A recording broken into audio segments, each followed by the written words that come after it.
So I'm an investigative journalist. I lived in India for 6 years, and I got my career started with some very serious, dark journalism. I started with a book on organ trafficking, where I looked at how people in India and around the world buy and sell human tissue, kidneys, blood, skeletons, that sort of thing. I wrote a book after that about how meditation can kill you.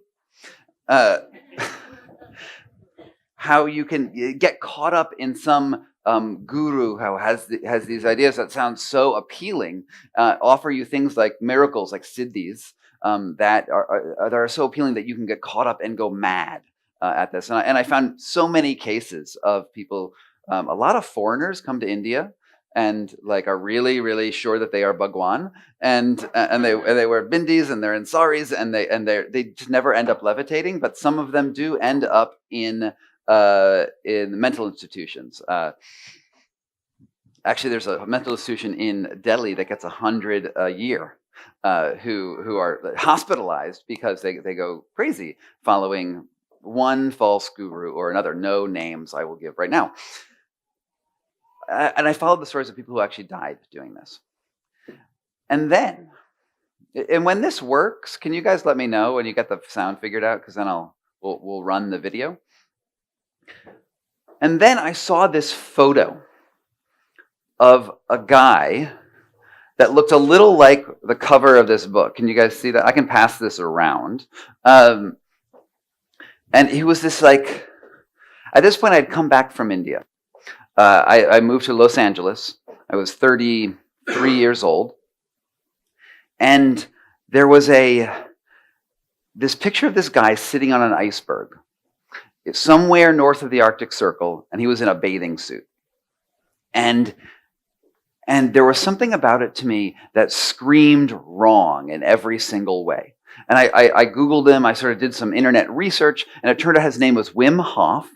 And what he had claims that he can teach anyone to control their body temperature at will. And not only that, which sounded crazy, that you could also control your immune system and your autonomous nervous system, all the functions of your body that you don't have conscious control over, like your heartbeat or your blood pressure or something like that. He said he can go interact with that if he wants to, turn it on, turn it off, and do all these things. And when I heard that, I was like, this is another guru who is selling siddhis and is going to get people killed. And I knew the way he was going to kill people. They were going to freeze to death on an iceberg.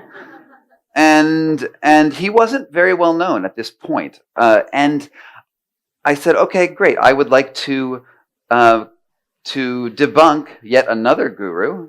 And so I flew out to Poland, and I had an assignment from Playboy magazine, which some people read for the articles. And the assignment was, go show the world that this guy is full of it, that he's got nothing, and go try his little training camp and come back alive and write it. And I was all about it. I was like, cool. And I fly there, and I get off the plane, and he meets me at the airport. And he's this ruddy guy with sort of like skin with like just bumps on it. He had a big red nose, and he was wearing a pointy green hat that made him look like a garden gnome. And he smelled bad. And I was like, this is going to be the easiest assignment of my life. Look at him. He's crazy. And when he starts talking, it's like babble. It's like just weird things. He's like, I'm going to win the Nobel Prize. I'm going to win the war on bacteria. I am invincible. And he's saying these things. I'm like, oh my God, you were completely nuts. And it's winter. It's just January. And we drive from the airport into the mountains, this place called Prasheka. And he has this little training center there, and it's this dilapidated former farmhouse that is heated by coal, which is actually still done in India too. So maybe you're like, oh yeah, it's like home. It's heated by coal, which you have to shovel into this thing, and there's like coal dust coming up through the floorboards. It's also totally freezing. And I climb, and there's two other people who've come with me here. At this point, if some of you may have heard of Wim Hof, at this point, no one had heard of Wim Hof. There was me, a guy from Croatia, and a guy from Latvia. And the guy from Latvia is like, I'm very tough. I grew up with AK-47 under bed, and so these are the type of people who were into this at the time. And I get up to my bunk, and I look out the back window, and they're to this snowy field. It's like, like snow, like this deep. And there's this guy out there in his underwear, black underwear, and he's sitting like this, and he's picking up snow, and he's putting on his body like that, and there's steam coming off of his body. And I was like, whoa, this is crazy. And no, I do not want to do that. That looks horrible. But I knew something was weird. Something is weird going on here. And that night, I hung out with Wim Hof, and we, there's not much to do there.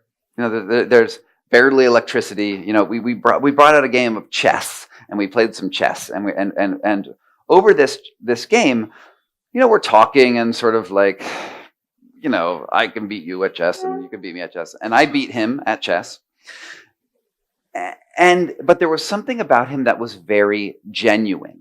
Underneath all of this bluster and like sort of insanity that comes out of his mouth, I knew that he like really deeply felt and believed the things that he said. And he said, Scott, you've come out here, and I know you've come to write a story that makes me look bad. Like that shows that I'm a false guru. And you know what? I want you to write that story, but you have to try my method. And that's fair, right? That's totally fair. Many journalists in this world will write things and not do research or just have their own opinions in advance and write something out. And that's not the way I like to do things. I like to get in, I like to try things. And so I said, sure, I'll try your method. And I was there for 7 days. And this was sort of a switch in me. I was like, okay, I'm going to give you a shot because I see that you're passionate. And, what's the worst that could happen?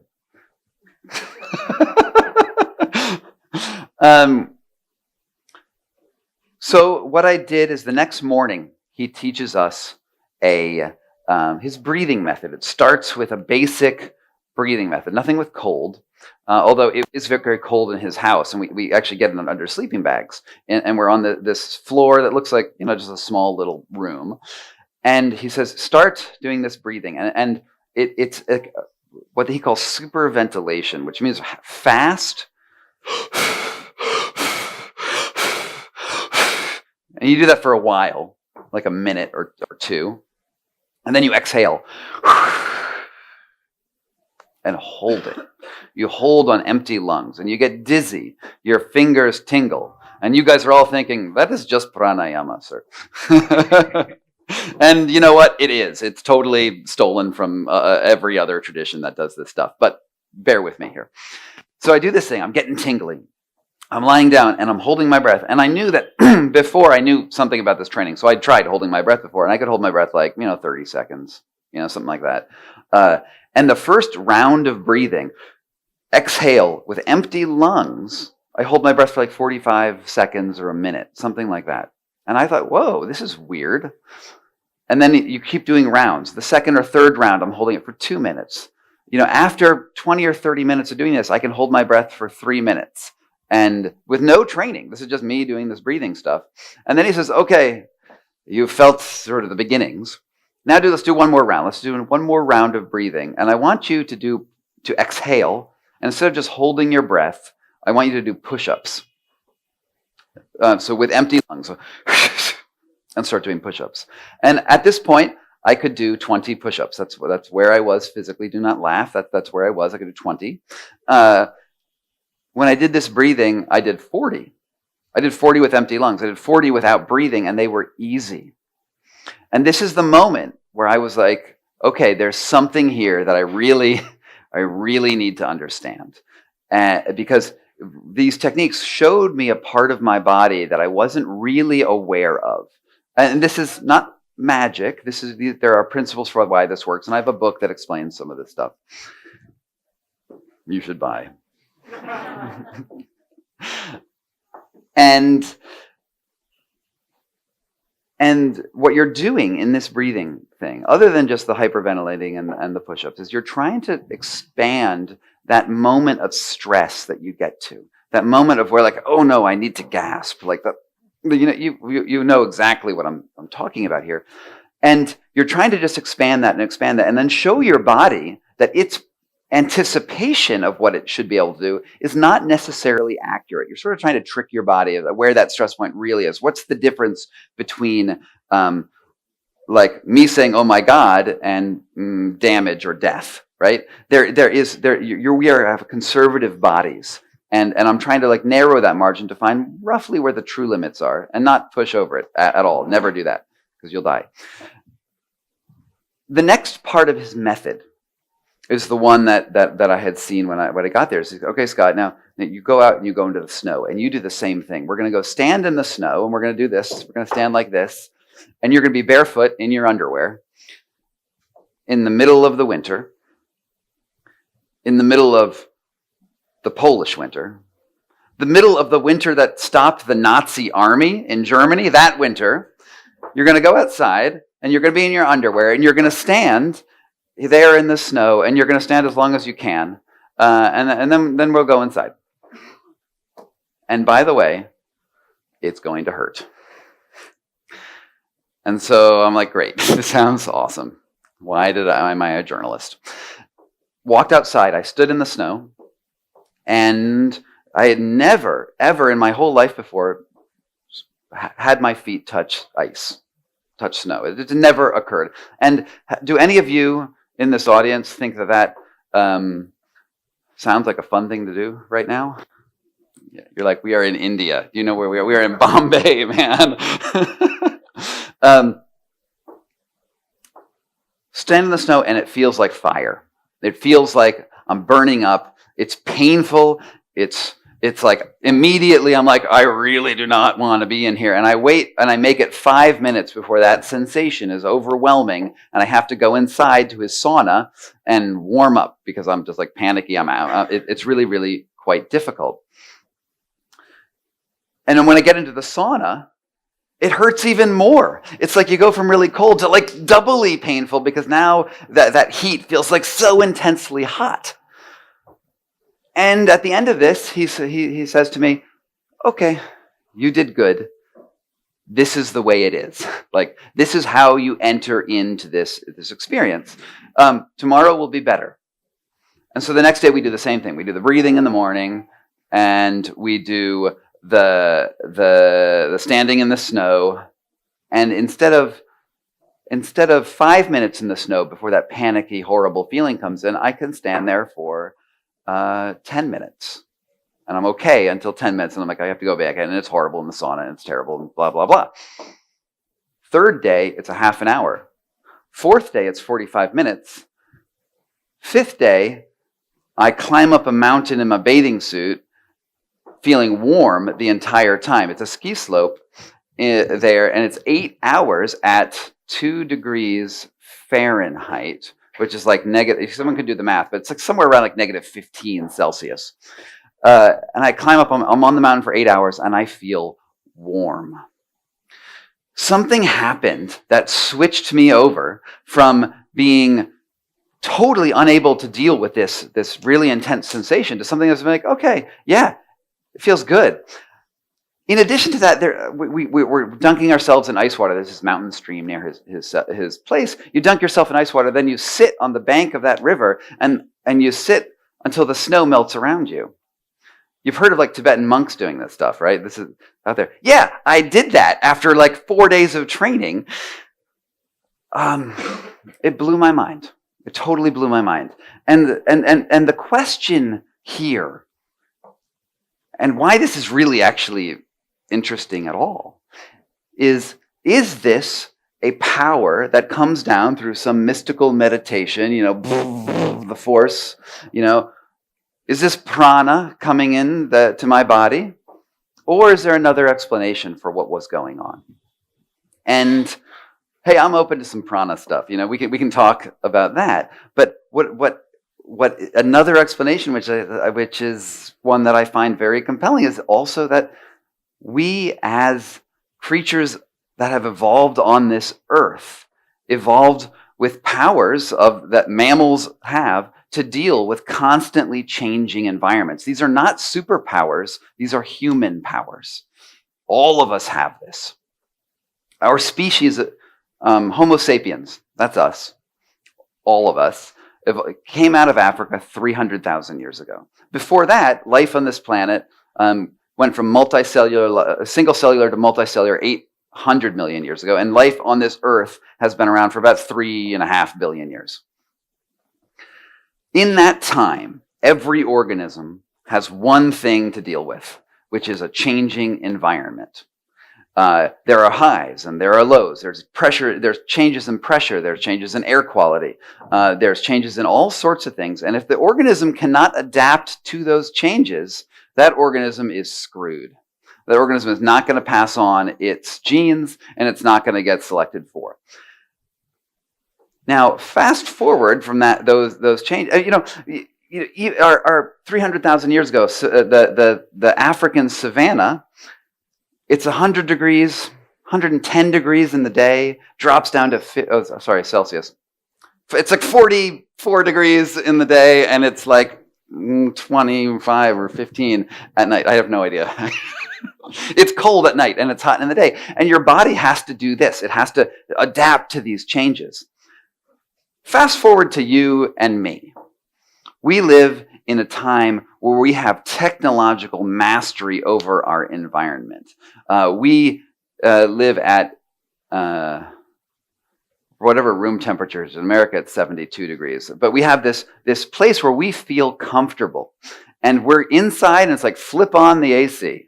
You go outside, and you keep the AC on. If you're in an area, I live in Denver, Colorado, so I actually have winter. You guys don't have that. It's a season where snow falls from the sky. And in the winter, we turn on our heating, and we keep ourselves in this place where we feel comfortable. So in terms of temperature, and we can talk about other environmental conditions, which we do the same thing with, instead of going like this all the time, our bodies do this. And that is not healthy. And that is not what we evolved for. We evolved for constantly changing environments. It's only because of this technology that has made our bodies weaker. But our ancestors didn't have that problem. Our ancestors were able to master these environments. We crossed through the Sahara. We climbed over the mountains, and we have these mechanisms in our body that we have actually stifled. And we look at comfort as what the world should be like. The world should be comfortable because I'm the sort of guy who likes comfort. And you, crazy man on the stage with those jellyfish on your T-shirt, you like that ice stuff and I don't like you anymore. That's not what our ancestors have done. It's not what we should be doing. And there's this story in America. Have you guys ever heard of Thanksgiving? Is that something that has any resonance here? It does. Great. The story of Thanksgiving in America are these European guys show up in Puritans. They show up to start a colony in our place, and we meet these Indians, not you guys, different guys, and they know no one. They end up in Cape Cod, which is a very windswept, cold area right on the shore, and they get off their boats, and they don't meet anyone at all for like 3 months, and they're in the middle of the winter, and then this dude walks up to their little encampment. These guys are in wool coats and like big hats that look dumb. They have buckles on them, and this dude walks up to them, and he's in a loincloth in the middle of the winter. His name is Samoset. He's Algonquin. He walks up to them and says, "Welcome, welcome, Englishmen. Do you have any beer?" I kid you not, that's what he said. He said that to them in English. This guy had been kidnapped when he was a kid by English fishermen, and he spent like a couple months on a boat, so he actually knew some English, which is so totally weird. He comes up to them and he says, "Welcome, welcome, Englishmen." And the first thing the pilgrims do is they give him a coat. It's like, "You are crazy. Put this coat on, man." And he's like, "Great, thanks for the coat." But what was it about that? That's relatively recently. That's like, that's, oh my God, I'm a bad American. It's like 1520 or something that happens.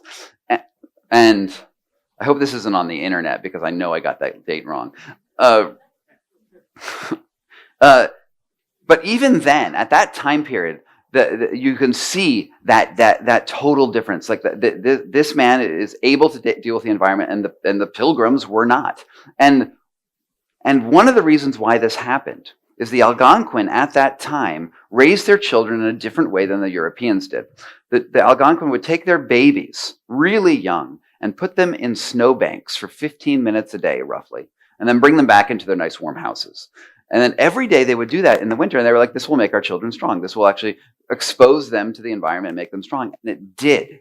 Because when you're a child, you have this very plastic body, and your body is trying to figure out what it's going to do in the future. And the only way it figures out what it's going to be like when it's older are the signals you give it through its nervous system.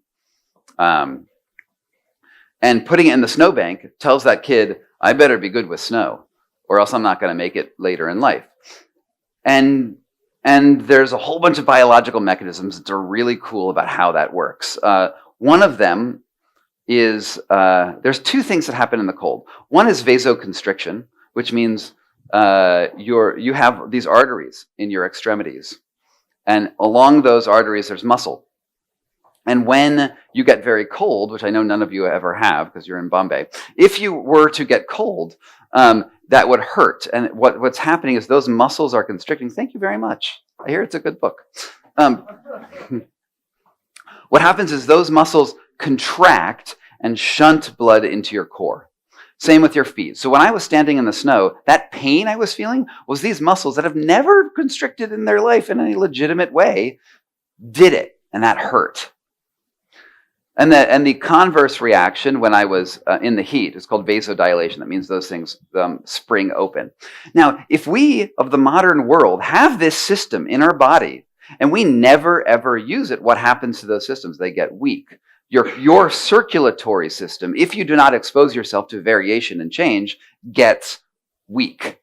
And anyone with cardiovascular problems, this is something to pay attention to here.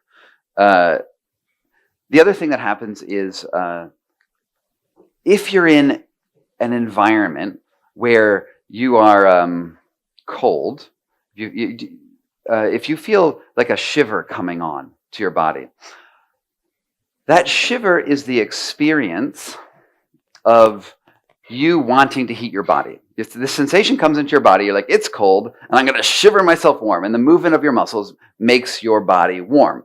It is connected to your fight or flight pathways, your sympathetic nervous system. It's connected to that same pathway that if you fight a tiger gives you an adrenaline charge. It's all related in your body. But there's another way to heat your body that has nothing to do with your muscle movement. It's your basic metabolism. And we have something in our bodies called brown fat or brown adipose tissue. It's also called BAT. And what its job is to suck white fat from your body. So I don't know if any of you have a spare tire here or an area of your body that you're not super happy about because it's fat. What that is storage for both food, right? So caloric, just moving around energy, but also heat. It is a fuel source for BAT, brown fat, to suck it from your body and burn it for heat energy. And if babies, when they're born, anyone a medical doctor here? Oh, got one. Okay, so babies when they're born are super weak, right? They are very vulnerable, and their first challenge in life is called thermogenesis. It's like how to heat themselves. This is why you put premature babies, even in India, in incubators, because if they don't heat themselves, they lose heat and they die. They have this tissue called brown fat in huge amounts in their body. You think of that little fat baby with a chubby face and all that. In them is a lot of brown fat and a lot of white fat. And what they do in the first months of their life, instead of using their muscles to survive and their digestion and their circulation, these are all ways that you get heat. They're sucking that white fat from their body and they're burning it directly for heat energy. And you're all born with it. And as you get older, your body says, should I keep this brown fat around or should I get rid of it because I'm not exposed to cold very much? And most of us, by the age of about 21, 22, in India, I'm sure it's like 14, it's gone, more or less. You have like maybe a tablespoon left in your body that was like a lot of brown fat. But luckily, humans are also very adaptive, so that a kid who's put in the snow at a young age is going to have this just passive ability there. But as somebody who's also older, and by the time I was doing this, I was 33, I had probably had no significant amounts of brown fat. I even lived in India before that, so I was like really training myself not to have it.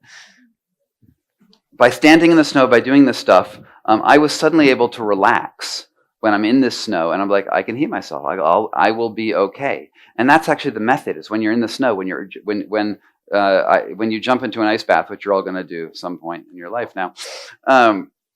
When you jump into that really cold area, the goal is not to heat yourself by being like, oh, I can do it, I can manage this. It's to be like, fine, it's not going to kill me. I'm going to be all right. And then you're sending the signal to your body is to, instead of using that fight or flight stuff, you're going to use your passive metabolism, and you change your life because you learned how to talk to your body, because your body wants to do one thing and you've said, no, use this other thing.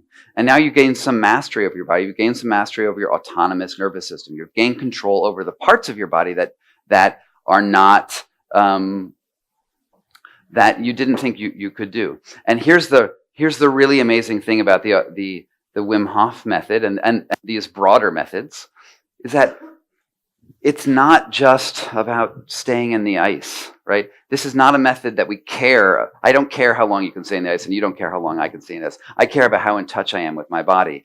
And the other thing that Wim claims, other than I can sit on an iceberg and look in my skivvies, right?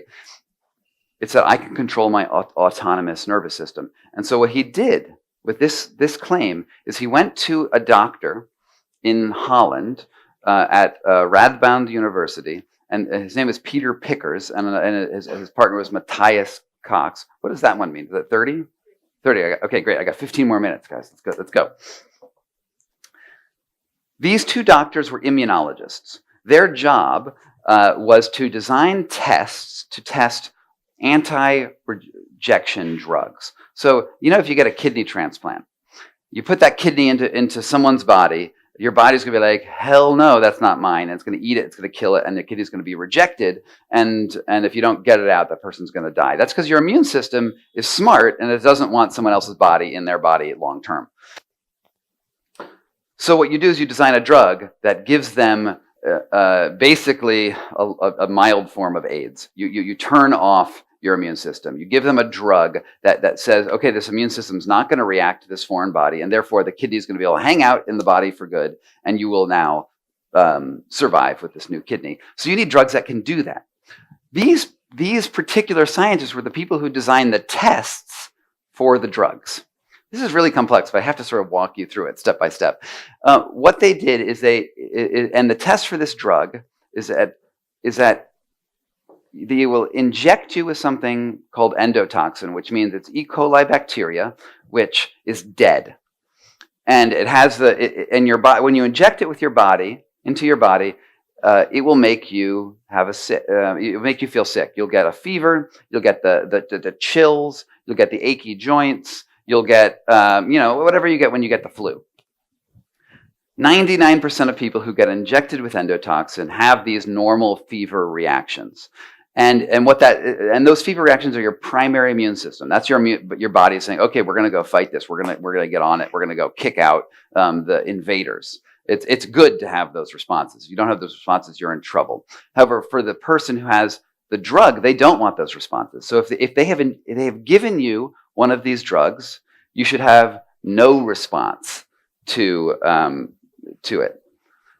So Wim shows up at this research facility. They inject him with the endotoxin, and he has no reaction other than a mild headache, which is really, really unusual. In addition to that, the further tests that they did showed that his blood remained resistant for 3 days outside of his body. He had changed something very chemically interesting in his body. And this showed that he could consciously change his immune system. consciously interact with it. And of course, the scientific explanation for this is he is a freak. He is a genetic freak. And you know what? They are right. He is he is freakish. And the journals were like, this is mildly interesting. Do more research. So they did. A week after I was in Poland, they brought 12 healthy 12 healthy Dutch college students, gave them the same exact training I did, which was heavy breathing, holding your breath, doing some push-ups, climbing up a mountain in your skivvies. They taught them to do the same stuff that I did, and then they brought them back to Holland. They injected all of them with endotoxin, and none of them reacted, which said that the method, unless all of them were genetic freaks, which is really, really, really, really unlikely, they were able to change their immune system. They were able to interact with themselves, and it was the paper was not published by some sham science journal. It was in the Proceedings of the National Academy of Sciences. It showed that there is a game-changing thing going on here, is that you can actually change the way your unconscious body works. And why is that important? Why do I want to turn off my immune system? Is because of the rise of autoimmune illness around the world. Anytime you have your body attacking itself, think Crohn's disease, think lupus, think diabetes, think any time when your body is literally attacking itself. And there's tons, alopecia. There's tons of these things where if you think about your immune system, it's like a pack of wolves, right? It's these macrophages and T cells and B cells, which are essentially these critters. That's the medical word. I'm just trying to be really scientific here. These critters are running around your body looking for viruses and bacteria and things that shouldn't be there, and they're going to go kill them. But we, in general, live in a world where we are trying to eliminate the external stuff that comes into our body. We try to remain clean. I know it's harder in India than maybe in Denver, but we're still trying really, really hard to keep ourselves outside of sort of a germish area. And our immune systems, and we're also not getting those variations, which are connected to your immune system. Those wolves are bored wolves. And so they turn on you and they go eat your bones. This is scientifically true. Bored wolves is your immune system. And so what this training does is gives those bored wolves chew toys. And start looking at that paper as sort of a scientific basis, there are so many people I've met who have changed their lives by taking ice baths, learning to breathe heavily, and give themselves these variations. I've seen the reversal of Crohn's disease. I've seen the reversal of lupus. I've seen the reversal of Lyme disease. Me personally, I grew up, and for some reason I had canker sores, which are these big white mouth sores, which are autoimmune in nature. They'd come, and for whatever reason, whatever started it and I was exposed to, they could get the size of a dime, which is like half the size of a rupee. Do they still have rupees in India, the coins? Do those still exist? I haven't seen one since I've been back. So it's about half the size of a rupee. And they'd come in my mouth, and I couldn't smile, I couldn't talk, I was miserable for like 2 weeks, and I'd been just battling that my whole life. And then I was like, oh, cool, this Wim Hof method's really cool, and I never got a canker sore again. It's totally weird, and it's changed my life. It has ended up being this experience with Wim Hof, and I knew I had to write a book after I was doing it. After I was writing about how meditation kills you, I was like, okay, and then meditation has some good things too. And I started going around the world. I started looking at other traditions, indigenous traditions. I went out beyond Wim Hof, because Wim Hof is the starting point, and he says he invented breathing, but he actually didn't invent breathing. He said he invented ice. He actually didn't invent ice. It's related to Tumo, which is the monks in Tibet who sit on the snowbanks and they melt the snow around them. I did that too. But obviously this stuff has been around for a long time. And the reason it's been around so long is because it works. And we have the ability and the opportunity as humans to select the environments that we inhabit. And one of the problems is we just keep on selecting for comfort. We just keep on saying, let's just go be comfortable. Let's just go be comfortable. And, hey, I love being comfortable. It's not like I'm always hanging out in an ice bath, right? But sometimes not having comfort is good. And sometimes those signals, hey, I'm feeling chilly. is not a bad signal, because what's that is saying, that feeling of chilly is not saying I'm imminently going to die right now. It's saying, oh no, my immune system has to turn, my metabolism has to turn up a little bit. Oh God, I have to do a little bit more work. If you start rethinking what those signals are in your body, and barring, of course, death, keep death way away, but realize that your body is really conservative. It's saying it doesn't want to put in extra work. It wants you to give all of its inputs from the outside, and instead make your body do work. You've got one, right? You have a body. Why not let it do its thing that it was designed to do? Put yourself in situations which are challenging and then come back from it. And that principle doesn't apply just to ice. It applies to any place where you feel discomfort. It could work with emotional things. It could work with heat. You probably don't need much heat training here, but it works with heat. It works with anything where you're outside of your homeostatic little wiggle. Get those variations. And then when you get into the variation, the most important thing is not to fight it. Do not fight your natural response to that. We, in general, are too passive, too eager to say, okay, just let this other thing happen. And it makes us sick. It makes us fat. It gives us autoimmune illnesses. And it's one tool that we all have, which is a natural medicine that our bodies are just programmed to do. And it's because our bodies are absolutely related to the environment. Did this video start working yet? Because sometimes you need to see photos of me doing stupid things, in order to realize that I'm not just making all of this up, because a lot of it sounds crazy. After 6 years of doing this training and doing a lot of weird things, I have photos of me like this one. I'm on a mountaintop in Poland. And this was published in Playboy, which makes me the only person in this room who's been topless in Playboy, I think. At the end of my journey with him, I ended up climbing up Mount Kilimanjaro in a bathing suit. It was negative 30 degrees outside. That's a real photo.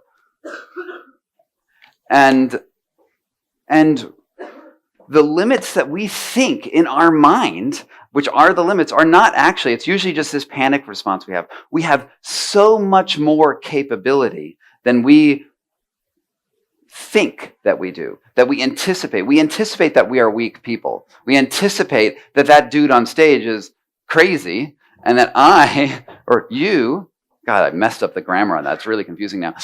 We think that we don't have the ability to strive and do things that are difficult because we get into these patterns. And if you do break them, if you find it, really, you could do this breathing training, you can do other things that push you into an uncomfortable place that you don't want to go. If you get into that place where you think you don't want to go there, think about why you don't want to go there. Think about what physical sensations are stopping you from doing this. And I think you can control almost any autonomic process in your body. I think that you could really take control of almost anything where there's a couple criteria for it. One is that it is a response that you have a little bit of control over, right? You can exercise some sensation. Like if there's a sensation correlated with it, the reason your body evolved for sensation isn't just to give you some random sensations, right? It evolved because those sensations give you information that's important for how to live your life. I know medical science in general is like, oh, you're feeling pain in your back. Okay, whatever, we don't care. Take a pill because the doctor somehow knows better. No, that sensation is actually really important, and maybe we should listen to why your body is doing that. So you need a sensation, and you also need an environmental thing that triggers that sensation. You need something coming from the outside that triggers it. And think, for instance, of a sneeze welling up in your body. It comes and you're like, and I don't know, is it a ticklish feeling or a painful? I don't really know how to describe it. But there's sensations, right, that are coming into your nose area, and maybe there's some watering in your eyes, and you know it's going to come, and you're usually like, I love sneezing, man. Sneezing's great, especially if it's only one or two. But you know also that if you wanted to, you could stop that sneeze from happening, right? It's an autonomic process, but you also have control over it. And what do you do to stop that sneeze? Right? What is it physically that you're doing? I know you all know how to do it, but have you ever thought about what you're doing? Huh? Maybe not breath, but also I just think non-sneeze-worthy thoughts. I'm like, Oh yeah, there's that, and you can hold your breath. There's the hiccup thing where you drink water and whatever, right? But you do something in your body where you're interacting with those sensations and your mind, and you're like, okay, it's gone. If you can find things to do, that's the same thing you do in the ice water. You're like, okay, I want to do this, but instead of doing that, I'm going to do this. I'm going to be like, all right, it's cold. It sucks. It's cold, but I'm not going to die. It's going to be okay. And there's a surprising number of reactions that your body has to stuff that comes in from the outside that you can work with. You get way over caffeinated, right? And you're like, yeah. Is there a thing that you can do to make that go like, okay, it's cool? Like you're interacting with your nervous system. You're actually talking to it. You're actually doing stuff. And that's really the heart of all of this. It's not just the ice water. It's everything. And it's a principle that I call the wedge. It's something you're putting a wedge between your autonomous nervous system and the environment. And you're using your mind and your intentions to build and force that wedge into your body. And then you gain control. So yeah, that's my talk. And I know no one has any questions because I've explained it perfectly. I'd like to thank you. Thank you.